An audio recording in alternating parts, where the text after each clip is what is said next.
ਅਗਲੀ ਜਿਹੜੀ ਹਰਜੋਤ ਸਿੰਘ ਜੀ ਗੱਲ ਕਰਦੇ ਜਾਈਏ ਕੈਲੀਫੋਰਨੀਆ ਦੇ ਜਿਹੜੀ ਸੈਨ ਲੁਈਸ ਓਬਿਸਪੋ ਤੇ ਸੈਂਟਾ ਬਾਰਬਰਾ ਕਾਉਂਟੀਜ਼ ਦੇ ਵਿੱਚ ਅੱਗ ਲੱਗੀ ਹੋਈ ਆ। ਗਿਫਟ ਫਾਇਰ ਹੈ, ਉਹ ਲਗਾਤਾਰ ਐਕਸਪੈਂਡ ਹੋ ਰਹੀ ਆ। ਕੱਲ ਜਦੋਂ ਅਸੀਂ ਤੁਹਾਡੇ ਨਾਲ ਗੱਲ ਕਰ ਰਹੇ ਸੀ ਤਾਂ ਇਹ 60-65 ਹਜ਼ਾਰ ਏਕੜ ਤੱਕ ਫੈਲੀ ਹੋਈ ਸੀ, ਪਰ 24 ਘੰਟਿਆਂ ਦੇ ਵਿੱਚ ਇਹ ਅੱਗ ਹੁਣ ਵੱਧ ਕੇ 83,000 ਤੇ 933 ਏਕੜ ਦੇ ਵਿੱਚ ਫੈਲ ਚੁੱਕੀ ਹੋਈ ਆ। ਤੇ ਇਸ ਟਾਈਮ ਇਸ ਨੂੰ ਬੁਝਾਉਣ ਦੇ ਲਈ ਲਗਾਤਾਰ ਜਿਹੜੀਆਂ ਕੋਸ਼ਿਸ਼ਾਂ ਆ ਉਹ ਚੱਲ ਰਹੀਆਂ ਨੇ। ਸੋ ਸਥਿਤੀ ਦੇ ਉੱਤੇ ਕਾਬੂ ਪਾਉਣ ਦੇ ਲਈ ਜਿਹੜਾ ਇਸ ਟਾਈਮ ਕੈਲ ਫਾਇਰ ਦੇ ਨਾਲ ਲੋਕਲ ਫਾਇਰ ਫਾਈਟਿੰਗ ਏਜੰਸੀਜ਼ ਇਸ ਦੇ ਵਿੱਚ ਲੱਗੀਆਂ ਹੋਈਆਂ ਨੇ। ਸੋ ਸੈਂਕੜਿਆਂ ਤੋਂ ਹਜ਼ਾਰਾਂ ਦੀ ਸੰਖਿਆ ਦੇ ਵਿੱਚ ਜਿਹੜੇ ਪਰਸਨਲ ਆ ਉਹ ਇਸ ਨੂੰ ਬੁਝਾਉਣ ਦੇ ਵਿੱਚ ਲੱਗੇ ਹੋਏ ਆ।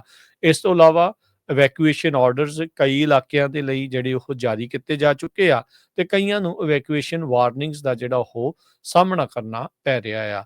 ਤੇ ਐਨੀਮਲ ਸ਼ੈਲਟਰ ਵੀ ਜਿਹੜੇ ਉਹ ਬਣਾਏ ਗਏ ਆ, ਕਿਉਂਕਿ ਇਹ ਥੋੜਾ ਇਲਾਕਾ ਉਸ ਤਰੀਕੇ ਦਾ ਆ ਜਿਹੜਾ ਕਹਿ ਸਕਦੇ ਆ ਵੀ ਪਹਾੜਾਂ ਦੇ ਵਿੱਚ ਪੈਂਦਾ ਆ। ਵੱਡੇ ਵੱਡੇ ਲੋਕਾਂ ਦੇ ਉੱਥੇ ਕਹਿ ਸਕਦੇ ਵੀ ਪ੍ਰਾਪਰਟੀਜ਼ ਵੀ ਆ। ਸੋ ਪੋਟੈਂਸ਼ੀਅਲ ਥ੍ਰੈਟ ਆ ਲਾਈਫ ਦਾ ਤੇ ਪ੍ਰਾਪਰਟੀ ਦਾ। ਸੋ ਇਸ ਲਈ ਜਿਹੜੇ ਇਵੈਕੂਏਸ਼ਨ ਆਰਡਰਸ ਤੇ ਵਾਰਨਿੰਗਸ ਆ ਉਹ ਇਹਨਾਂ ਕਾਉਂਟੀਜ਼ ਦੇ ਦੁਆਰਾ ਜਾਰੀ ਜਿਹੜੇ ਉਹ ਕੀਤੇ ਗਏ ਹੈਗੇ ਆ। ਸੋ ਕੈਲੀਫੋਰਨੀਆ ਦੇ ਵਿੱਚ ਅੱਗਾਂ ਦਾ ਸੀਜ਼ਨ ਸ਼ੁਰੂ ਹੋ ਚੁੱਕਾ ਆ। ਯਾਦ ਹੋਣਾ ਹਰਜੋਤ ਸਿੰਘ ਜੀ 2-4 ਸਾਲ ਪਹਿਲਾਂ ਤਾਂ ਬਹੁਤ ਹੀ ਜ਼ਿਆਦਾ ਅੱਗਾਂ ਤੇ ਭਿਆਨਕ ਅੱਗਾਂ, ਵੱਡੀਆਂ ਅੱਗਾਂ ਜਿਹੜੀਆਂ ਉਹ ਲੱਗਦੀਆਂ ਰਹੀਆਂ। ਅਜੇ ਸਾਲ ਦੇ ਸ਼ੁਰੂਆਤ ਦੇ ਵਿੱਚ ਹੀ ਆਪਾਂ ਇੱਕ ਬਹੁਤ ਵੱਡੀਆਂ ਜਿਹੜੀਆਂ ਅੱਗਾਂ ਦਾ ਸਾਹਮਣਾ ਐਲਏ ਇਲਾਕੇ ਦੇ ਵਿੱਚ ਕਰਕੇ ਜਿਹੜੇ ਉਹ ਹਟੇ ਆ, ਜਿੱਥੇ ਬੇਸ਼ਕੀਮਤੀ ਜਾਨਾਂ ਤੇ ਬਹੁਤ ਹੀ ਜ਼ਿਆਦਾ ਜਿਹੜਾ ਪ੍ਰਾਪਰਟੀ ਦਾ ਨਾਲ ਨੁਕਸਾਨ ਹੋਇਆ ਸੀਗਾ। ਸੋ ਇੱਕ ਵਾਰੀ ਫਿਰ ਸੈਂਟਾ ਬਾਰਬਰਾ ਤੇ ਸੈਨ ਲੁਈਸ ਓਬਿਸਪੋ ਦੀ ਜਿਹੜੀਆਂ ਕਾਉਂਟੀਜ਼ ਆ ਉਹਨਾਂ ਨੂੰ ਗਿਫਟ ਫਾਇਰ ਤੋਂ ਦੀ ਜਿਹੜੀ ਮਾਰ ਆ ਉਹ ਝੱਲਣੀ ਪੈ ਰਹੀ ਆ।